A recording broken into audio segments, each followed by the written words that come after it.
Yes, yola yaman nonge kubasuhuza ndetse no kubifuriza amahoro mu nce zitandukanye z'igihugu murimo. Iyi ni Fly TV Rwanda, nkomeza gushimira wowe uba watwitayeho ugakora subscribe, ugakora share ndetse ugakora like. Umugisha w'Imana kumanukireho kabisa.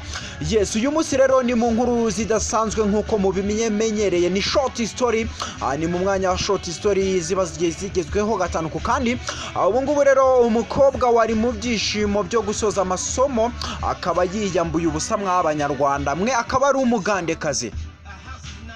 Byinshi kuri story rero, uyu mukobwa wari mu birori byo gusoza amasomo ye muri kaminuza ya St. Lawrence University, yagaragaye yicaye imbere ya gafotoza atitaye ku bice bye by'ibanga, akaba yari yabishize ahagaragara. Mw'abanyarwanda mwe, mu kinyarwanda cyangwa se umunyarwanda yaricaye aratuza aravuga ati uwicaye nabi ababaza imbere ye.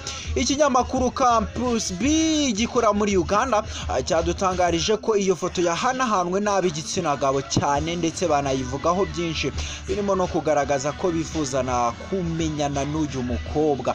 Uyu mukobwa rero utatangajwe amazina ye hamwe agaragara fotora ari kumwe n'abandi baganiraga, we arangariye muri telefoni yiwe, ariko ahandi akaba yarahanze amaso gafotoze, bivuze ko bimutunguye. Yari mu biganiro na bagenzi be bari mu birori byo gusoza amasomo byabaye mu mpera z'icyumweru gishize. Iki kinyamakuru kandi kikaba cyadutangarije ko bitazwi niba uyu mukobwa yaragamije kwisanzura mu byishimo yaratewe no gusoza amasomo, cyangwa se niba yarari gushaka gukurura abagabo.